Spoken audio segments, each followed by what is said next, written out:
Okay, we are live. Howdy, Hoopers and fellow watchers and all that kind of good, cool stuff. I am Shay Rippinger of Hip the Hoopla, and welcome to the Hoopla of Y'all show where we talk about health, humor, and hooping. And so I'm using a new light tonight, so hopefully I'm a little bit brighter and I'm trying a little bit of new technology. I should be able to see live comments. This is the third of a three-part little mini series of that I'm doing. Of the themes are stories, people, and networking. And I'm trying to tie these all together and tie them in with health, humor, and hooping as well. So hopefully I will be able to see the comments rolling through. So if there's people watching live and stuff like that, you can type in your comments. I am live on Facebook and YouTube. And if you're watching a recording of this, great. Thank you so much for either watching live or watching the recording. So I really thank you for being here and your participation in this. And let's get started. So as I mentioned, we already covered, or I already covered stories, why your personal story is important, and why you should share that with the world, even if it's challenging, difficult, hard, because your stories matter. It makes you who you are, and the people behind the stories really are the essence of everything.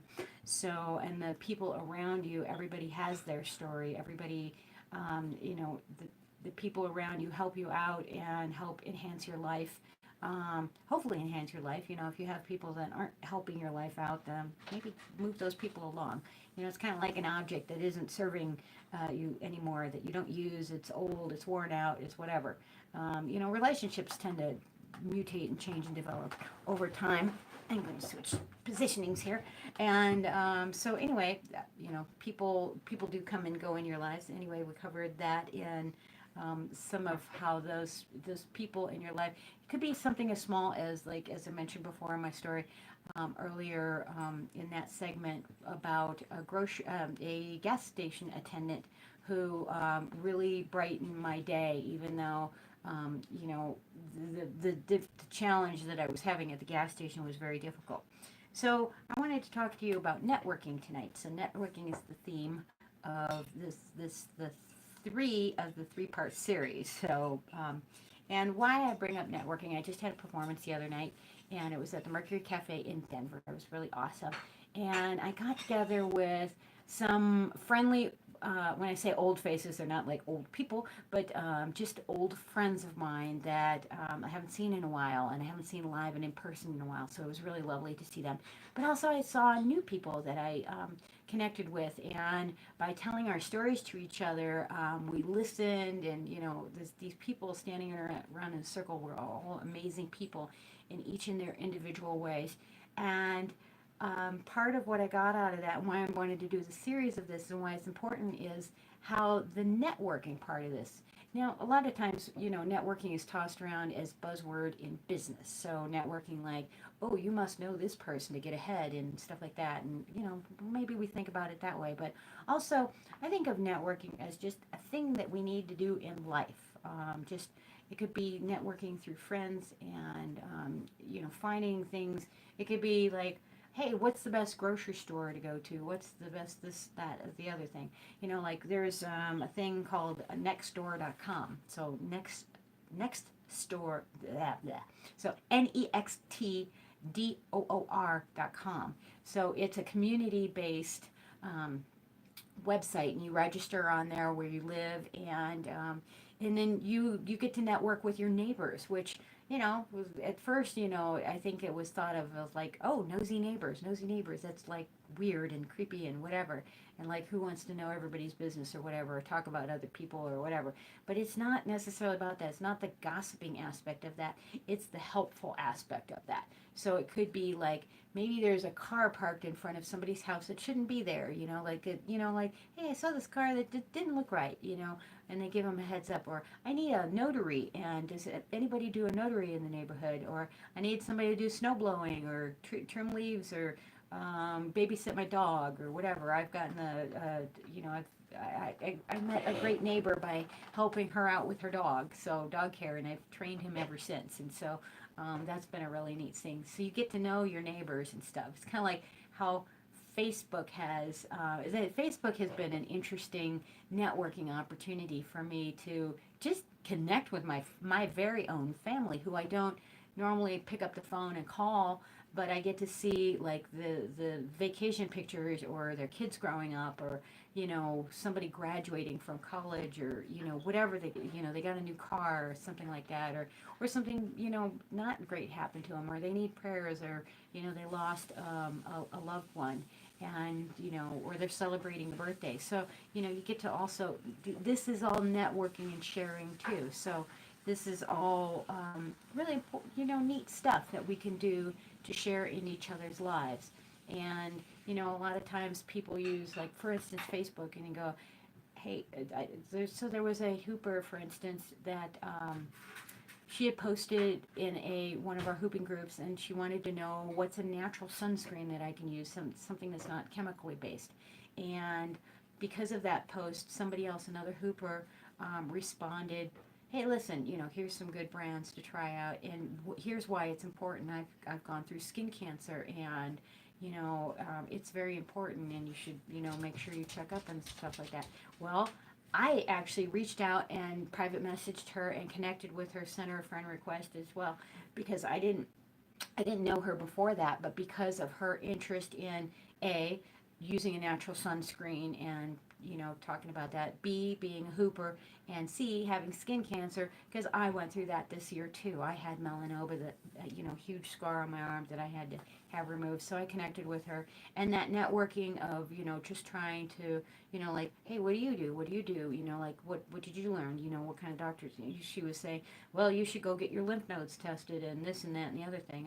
It was a question that I asked my doctor, like, what about the lymph nodes? She goes, no, you don't need that. Yours isn't like that serious. It hasn't spread in that way and stuff like that. But it was an interesting question that I asked the doctor, because through the networking.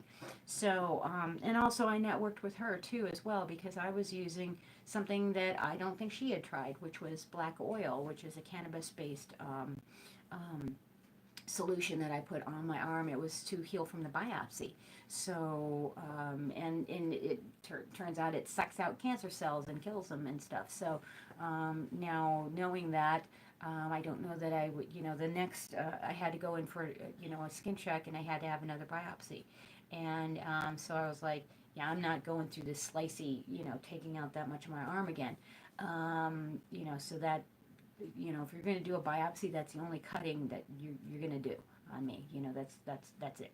I'm going to, if something comes back, in a negative or whatever, then I will treat it in a different way, because I don't want to go that route again, because I want to make a different choice. So she goes, oh, in that case, we're going to do a different type of biopsy. So we're going to, I call it a melon ball scoop. It's not like a melon ball scoop. It's not that big, but it takes out a bigger slice of skin, and because I said that's all you're getting. That's all I'm doing with you. But now I tell people that, and like, they can weigh their options of, like, well, I could do this, I could do that. It's like, well, according to the American Medical Association, they have to, by protocol, do what they're taught and what's legal for them, and the liability and blah blah blah. Yeah, okay, that's not necessarily an option, although they recommend that. That's not an option I want to run with. So, I've actually networked with other people, and other cancer people as well, and in alternative things. There was one, chaga, that was recommended to me by a friend of mine, who's really well versed in cancer issues and highly knowledgeable in cannabis use too. So chaga is just, it's a type of mushroom, and it's supposed to be very helpful for cancer. So you can do it as tea, and you can, just there's different ways. So anyway, I got it, and I'm like, all right, that's cool. I'm gonna try, all the other things that, like, I know what my medical bill was, and that was after insurance, and it was still a ton of money to me. So, this was a very, I want to say humiliating. It wasn't humiliating, but a humbling process to go through. Humiliating, I say that word in the way that, what I mean by it is, I feel like I'm supposed to be this healthy person, and, like, I got cancer, and, like somebody can say, you do all these healthy things, and you still got cancer. And it's like, Yeah, I did. I didn't get like the cancers that I thought of. I didn't get the cancer that my mom died of, but she died of cancer and the treatments that they gave her between the chemo, the radiation, and the hardcore drugs that shut down her system. Um, that like I don't want to go through that, and so, but we're supposed to know different healthier options and stuff like that, which I do know some of them. And I've just gone down a little bit of the rabbit hole of this big knowledge base of stuff, because, also one of the reasons why we want to network is because you don't know everything, especially if it's new to you. So, like, for instance, when my mom got cancer, she didn't want anybody to know. So, she didn't want anybody to know her story. So, I've talked about this in the first of this series about why it's important to tell your story. And I told her, tell everyone. Just tell everyone you've got cancer, and so amazingly enough, she started telling people, and she ran a health food store. So she really didn't want to tell people she had cancer because of that.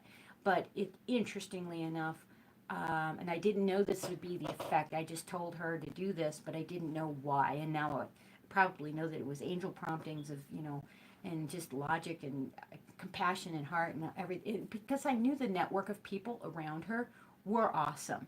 And if anybody's been through anything major, you know that some of your friends, your so-called friends, drop out of the loop. They are not supportive. They don't check in with you. They don't really care. But the interesting thing is, when I told her tell everybody, people came out of the woodwork to help her that we didn't even think were like really awesome friends or anything. They were just like people that like shopped at our health food store. I mean, when we closed down our health food store, one of our customers came and drove her truck, and she took uh, truckloads, a whole truckload of bookshelves down to my house from the store to help us move. And somebody was just recently telling me, like, who your real friends are when they come and help you move. Like that. And I'm like, yeah, that's true. That's true. But also, I had another friend of mine who had pancreatic cancer, our next door neighbor. And both him and the Prince of Jordan had pancreatic cancer. The Prince of Jordan did not make it. My friend did make it. And pancreatic cancer is one of those things that is just a deadly, deadly cancer. So it's not one that a lot of people make it through. But anyway, he did make it through. He was a expert bicyclist and just hardcore cyclist, and so he'd always been healthy, and he, you know, just did things in his own unique way to heal himself, and he beat the odds. But one of his stories that he told me was how he worked at a law firm, and they had like basically like a going away party for him, and that going away party, um, they meant it as a we'll see you like never again party. Like, we're not friends anymore because you're gonna die party. That's how he perceived it. That's how they treated him. And I was like, oh God, that's horrifying.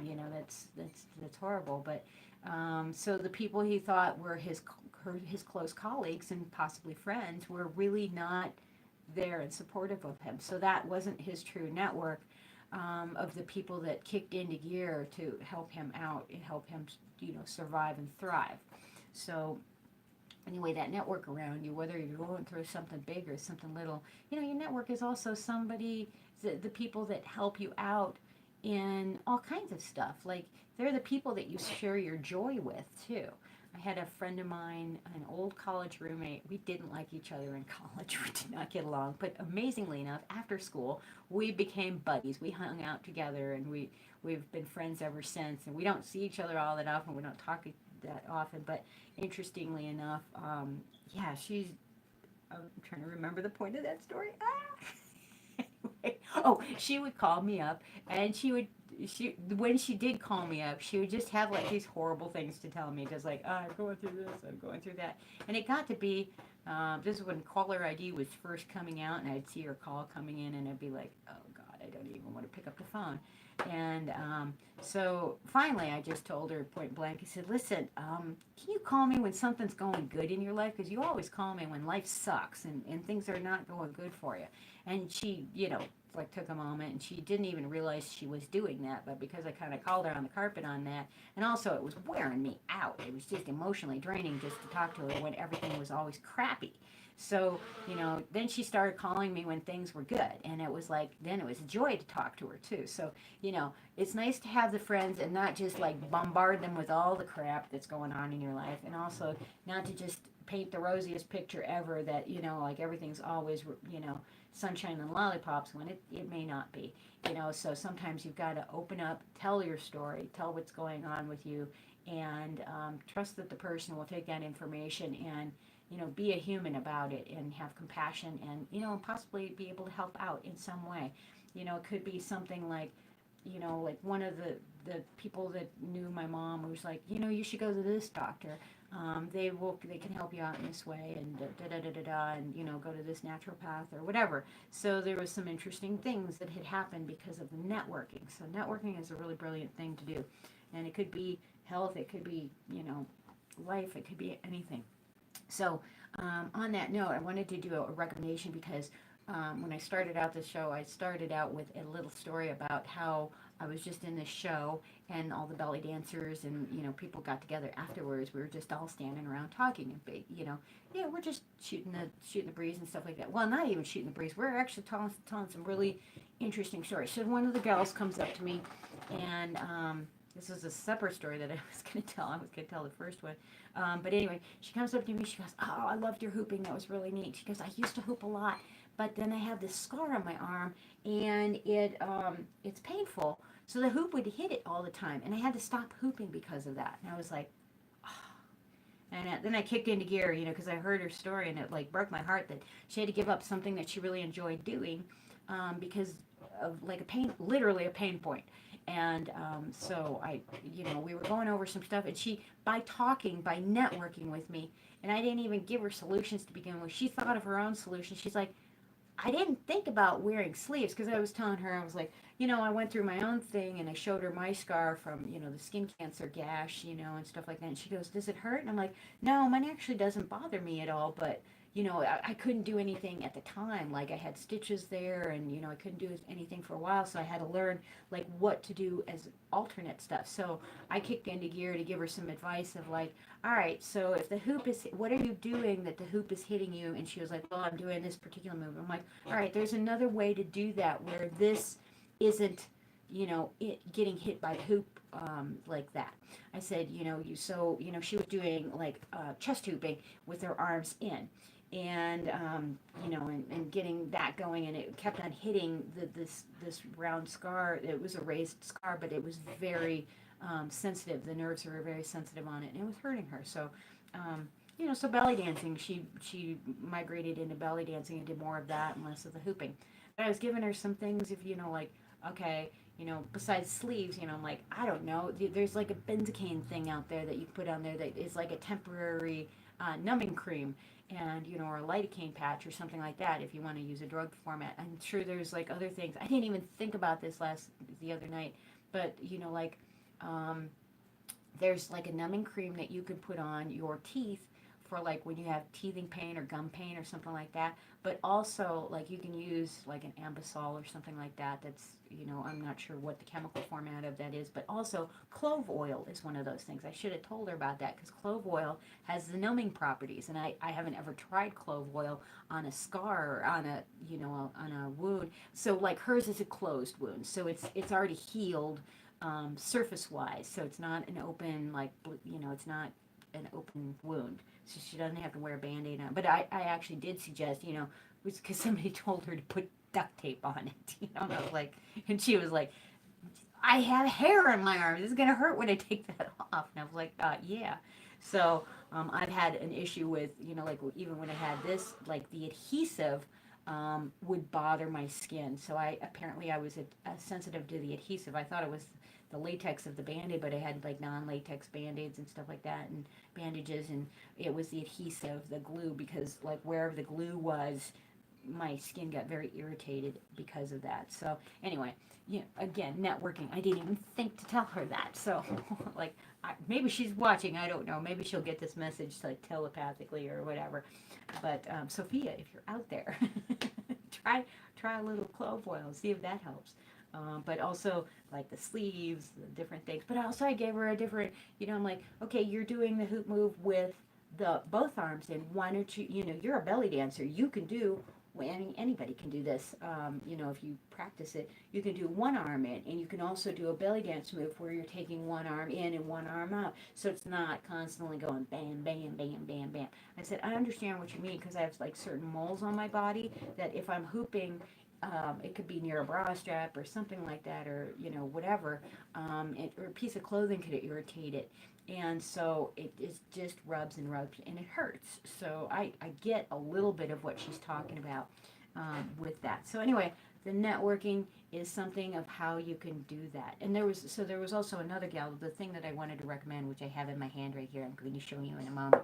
So we were talking at the show, and she was telling me about how I was complimenting her on, she did this very funny dance. And I thought the song that she was going to dance to was Black Magic Woman by Santana, because the music started out and it sounded just like that. And I was all excited going, oh, that's a great song, that's a great song.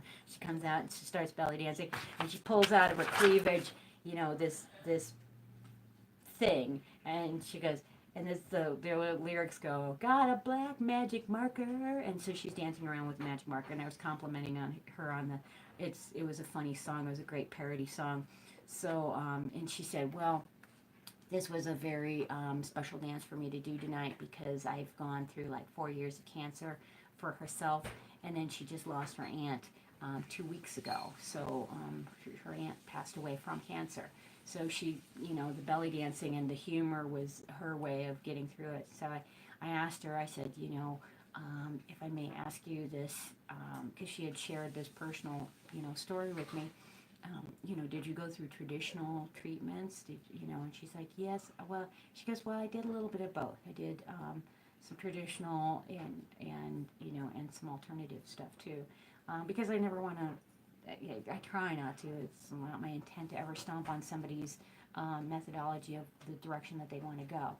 But if I can offer some information that might be helpful for them, from my perspective, my experience, from people that I know, of what they've done, like for instance, somebody going through hot flashes for menopause, and they're just going nutty with hot flashes. When I worked at the health food store, somebody had told me about stop doing sugar. So everybody that came in with hot flashes, I'm like, okay, here's something that I've heard of that is to stop doing sugar. And when people would come in and follow up with me, and I'd be like, how are you doing now? And they're like, oh my God, that's a really hard thing to do, but it really works. So, it's like, okay, so now I tell people that are, if somebody tells me about hot flashes, I'm like, try not doing sugar. So, hi Geneva. So, thanks to all my friends watching live. So, oh, cool. Okay, so I am trying to pay attention to the comments and stuff like that. So I may not type the response, but I'll try and address it verbally. So anyway, so like the sugar for the menopause thing, apparently that works. So I haven't necessarily had problems with hot flashes, but I've had problems with sugar for other things. So with the candida stuff. So I have to deal with that. So I do understand sugar withdrawal and trying to ease sugar out of your diet and stuff like that, and how to make better choices and stuff. So anyway, we were talking about different things, and we were talking about I was trying to get to cannabis and how that can be.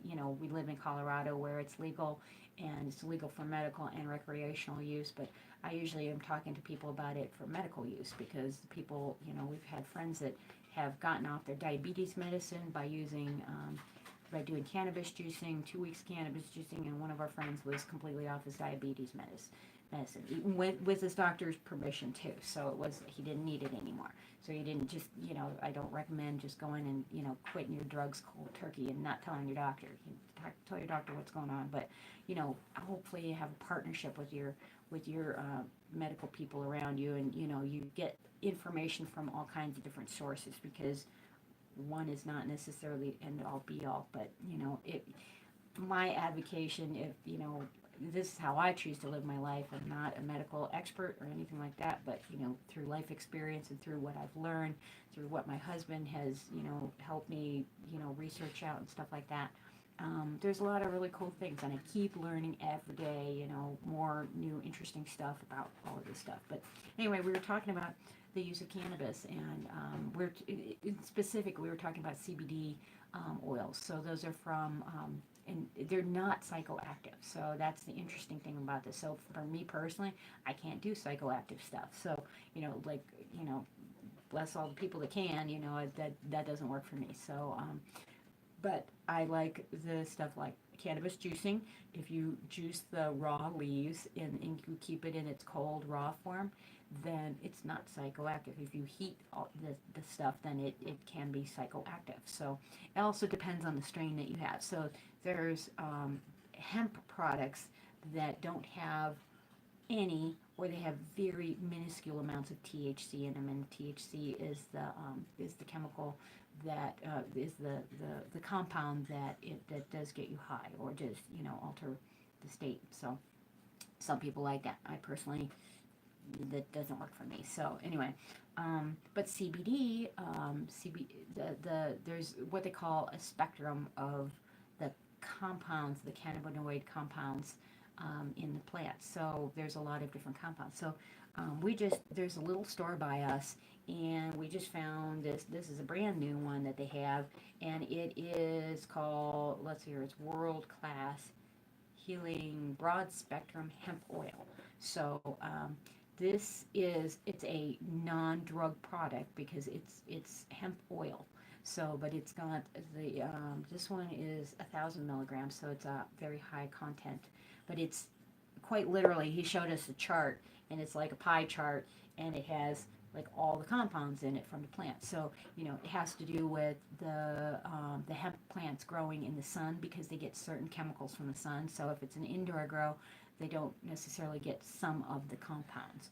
So interesting stuff. My husband has taught me so much stuff about this, and I keep learning every day. And and I have to like relearn it all the time too because there's a lot of information in there.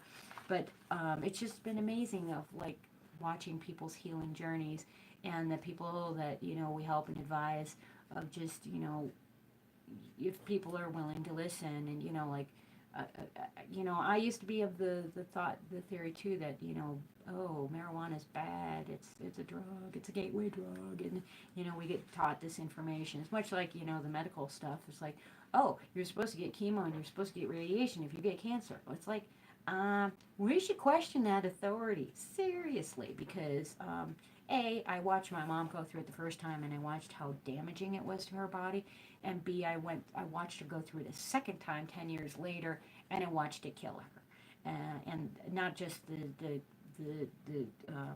chemo, the radiation, and the drugs that they gave her too. Were horrendous, and they like literally shut her body down. So they shut down her intestines. Just the narcotics alone shut down her intestines so that they didn't like move through food through. So like she had no appetite. Well, if you don't eat, you don't feed yourself with nutrients, you have organs shut down, and that happened to her. So it wasn't really the cancer that killed her. It was the other crap that they did to her. So, I didn't know any of this stuff back then. I didn't question authority at all. When I went in for my own skin cancer, I didn't question it at first, and then I started researching it out, and then I was like, oh, heck no, that's not going to happen. So, interestingly enough, now also networking with other people and finding out new information and stuff like that, and, still have friends that give me help, give me advice. There's let's see here, there's a couple of other recommendations of networking that I would recommend. Chris Carr is known for her book. Originally it was called she was known for Crazy Sexy Cancer, and then there's another guy out there, oh my goodness, I'm going to say his name's Steve, but like Steve had cancer or something like that, and he again, there's a lot of us out there that buck the medical establishment in our thinking of how we want to approach stuff. I've listened to this whole thing. I've listened to it like 3 years in a row, called the Food Revolution. And it's a whole summit of really brilliant minds in respective experts in their fields. They can be doctors, they can be herbalists, there's a whole wide spectrum of experts that speak on their topics, and it's just fascinating information. But part of what they're talking about is, with the food revolution, that food is medicine. Food is your fuel, it's your medicine. So like what you put into your body, like for instance, sugar is a toxin. Plain simple, period. It's a toxin. It's an addictive substance. It doesn't have a lot of redeeming qualities to it. I mean, it tastes good, of course, that's great, but it's highly addictive, and it actually can hurts your immune system. It suppresses your immune system. So like if you are going through, I don't care if you're going through a little sniffle cold, or flu or something like that, something even that minor. But if you're eating candy bars and all that stuff, if you can try and like eliminate sugar while you're trying to get well, you will help yourself advance quicker. So there's a reason why they say get rest, drink liquids, but they don't tell you to get off sugar. But getting rest. That rest is when your body recovers from stuff, and that your body, your immune system recharges itself. It's like if you just run a battery down and you don't ever recharge it, then it's just a dead battery. So same thing with your body. Sleep is your recharging station. So that's your recharging time. So sleep, getting plenty of good foods, things that, like leafy greens, and, you probably know a lot of this stuff, but a lot of times we have to be reminded of it, because we're just bombarded with all the other options, fast food, this kind, this processed stuff, the stuff that you crave. There's a reason why you crave it. They engineer your food to do this, like they put chemicals in there to make it, to make it addictive, to make it taste good, to make it last longer. There's all kinds of reasons that they put these chemicals in there that, like I look at an ingredient list now, and if I cannot pronounce it, I do not want to put it in my body. If I don't know what it is and I can't explain that to a small child, then that's probably not for me, but it's like, oh yes, this has water and peas and beets or whatever it has in it, and I like recognize those things, then it's like, all right, this sounds like something that I would choose to put in my body and they would be happy about, and I don't have to like I don't have to compensate for it. So when you make more and more better choices, then things just start going a little bit better for you. So, and again, like I just when I think of that I got cancer, I'm like, I thought I was, is my um, uh, uh, mother-in-law had said, "But you're doing all these things. Why isn't that not working?" And I'm like, yeah, there's one thing that I personally know that I still haven't touched yet in I've solved this category, like quote unquote, and that's the stress levels. And because I still, let stress get to me sometimes, and more often than I would really like to admit to. So, I would love to say that every morning I get up and I meditate and I do yoga and I pet all the cute critters here. And hi Shiva, cute pet cameo, yeah. So, but and that I hoop and that I read and that I have my tea. The truth is that I have my tea. That I pretty much do every morning. But and I try and hug all the pets and oh yeah, sneezy sneezy, bless you. So look at these cuties. Yeah, there's the other one. There's a little spark plug. Little waggy tail, waggy tail, waggy tail, waggy tail. This is Layla. The other big white one that just left, that's Shiva. So, anyway, Shiva Las Vegas and Layla, like the Eric Clapton song. So anyway, they're all musical pets. They're also vocal right now because they want to get some foodies. So anyway, I just wanted to share some of that knowledge and to wrap up this little three-part series of the Hoopla of Y'all show with the stories, people, and networking themes, so that we wrap that up. Also, I wanted to, okay, so let's see here. Oh, yeah, I wanted to do a humor thing. I had one more story. I'm like, I'm so full of stories. That's why stories was actually one of the topics in this. Um, Anyway, we'll have to save this one about, yeah, we'll just save that one for later. Okay. I'll circle that. Maybe we'll put that in a different show. I know where I can put that.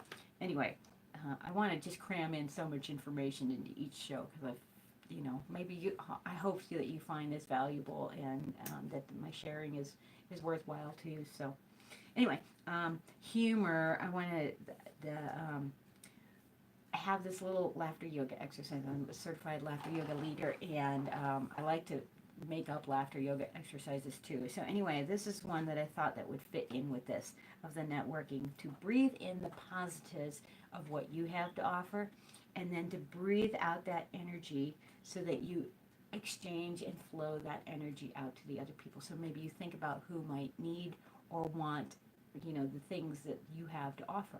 So breathe in that energy of the things, the good qualities, the things that you know, your experiences, your knowledge, your skills, and breathe that in, and exhale that out with the people that you think that might add, benefit from that.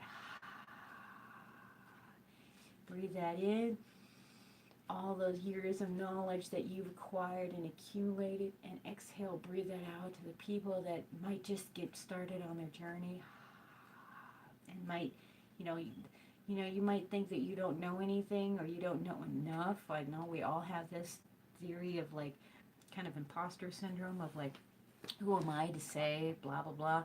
I'm not an expert at this, but you are an expert at your own journey because you've lived it, you've walked through it, you know it. So even just sharing that is really helpful.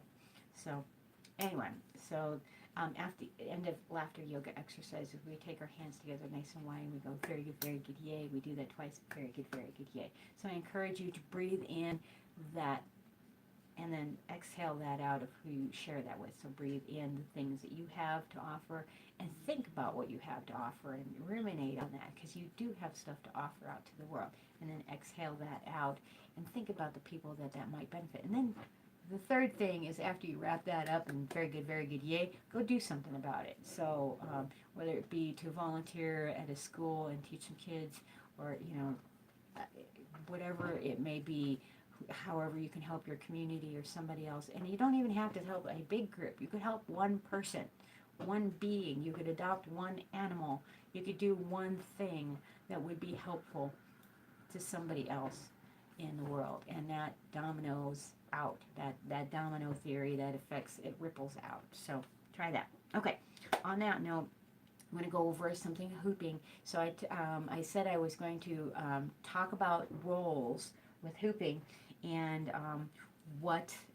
how this all works. Now, how I'm going to tie in today's theme is networking of tips that I've gotten from various people. And I'm going to name names, not just because they're famous or because it's awesome that I worked with them, but because they had something really valuable to share. And I want to credit the source too of where I learned it. If it's a general piece of knowledge that I've learned from many sources, then that, or if I've come up with it myself, there's a lot of things that I've learned from trial and error and stuff like that. But roles was one of what I call my nemesis moves. It's one of the things that I found challenging. We all have things that we find, challenging to do. Anyway, what a role is going across the body. I've just demonstrated it in one direction before and rolling it across the body. Okay, so I'm going to name names here. So Gail O'Brien did this thing where this is one of the first people I learned rolls from. So she did a two-finger technique, and she rolled it on the fingers, and you're going to be rolling it in towards the direction that you're doing this. So I'm just doing chest rolls right now. So, but she did this where you're getting this in wall plane, and you extend this out. So you have to make sure that your hand is going to be doing this this weird thing, but she did a 2-finger technique. And then what she did is she opened up her hand, and the minute that you open up your hand, you basically, what I call, take the brakes off. So you have this in a controlled space right here. You open up the hand, and then you let it roll across. So that's a tip and trick from Gail O'Brien that I learned in one of my first rolls workshops. This is one from Mike Hayataka, which I went over in the earlier, the part 2 of this series, and that is he gave us the tip. He gave us lots of tips. I've learned lots of different things from all of these people, but these are just like one little tidbit that I'm sharing from the networking part of all of this. So Mike Hayataka talked about watching the hoop. You look at the hoop the entire way through, and that helps you control the movement of the hoop. So when you're doing this, you're looking at your hoop the entire way, and it helps you not drop the hoop and just to have a blind move on that. So that's from Mike Hayataka. Now, Tiana Zamore, she did a thing where, again, I've learned a lot from her too. She did this thing where she starts out a roll with a balance technique. So she balances and then rolls it.